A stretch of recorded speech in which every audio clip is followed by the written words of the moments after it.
Shalom, family.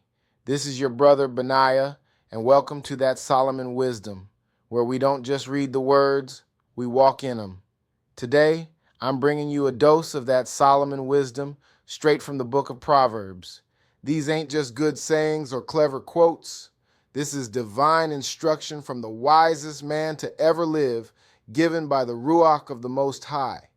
Whether you're in a season of building, reflecting, correcting, or just trying to live righteously in a chaotic world, this is where we slow it down, crack open the scrolls, and let that ancient wisdom speak life to us in real time. I'm your host, Benaiah, and I'm honored to walk with you on this path, so let's go. There once was a young man named Jordan, fresh out of high school, full of ambition, and ready to take on the world, but with no real direction. He lived in a city where fast money talked loud and wisdom was often ignored. One morning, Jordan's father handed him an old, worn Bible and said, "Son, read the Proverbs. If you don't learn from me, at least learn from the one who made me." Jordan brushed it off at first until he found himself at a crossroads. He had just lost a job for showing up late too many times. His so-called friends were pressuring him to join in on a quick hustle, stealing and flipping electronics. They said, "Come with us. We'll all share what we take. Nobody's getting hurt."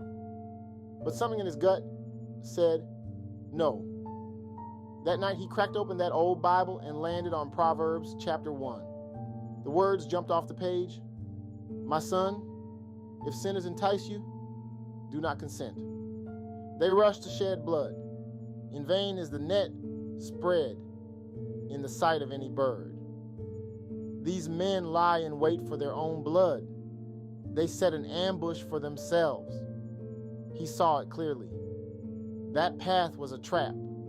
Proverbs kept going, talking about how wisdom is like a woman crying out in the streets, at the busiest corners, begging people to listen.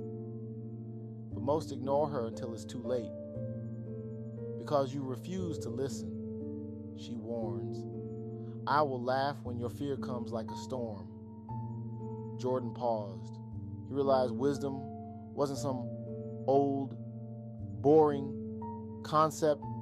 It was that small voice in his heart, that gut feeling, trying to keep him from wrecking his life. From that day forward, he made a decision. He got up earlier. He worked odd jobs. He started reading a chapter of Proverbs every morning.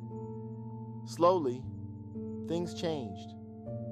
He didn't get rich overnight, but he gained peace, direction, and respect. And when his old friends ended up in jail a year later, Jordan remembered the voice at the crossroads.